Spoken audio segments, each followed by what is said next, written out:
In this short tutorial, I will show you how to turn off professional mode on Facebook.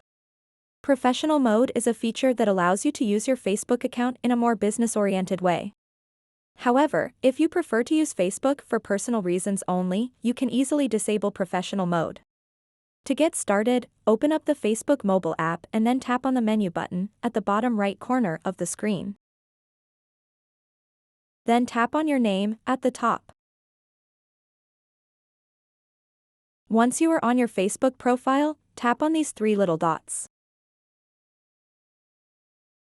Then scroll down a bit.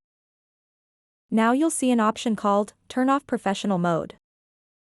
Go ahead and tap on it. Then tap Continue. And then tap the Turn Off button to confirm your decision. Now you've successfully turned off professional mode on Facebook. So that wraps up this tutorial. If you have any questions about this whole process, please let me know in the comments section below. And if this video helped you out, please give it a big thumbs up and subscribe to this channel for more tutorial videos like this one. Thank you so much for watching and have a good day.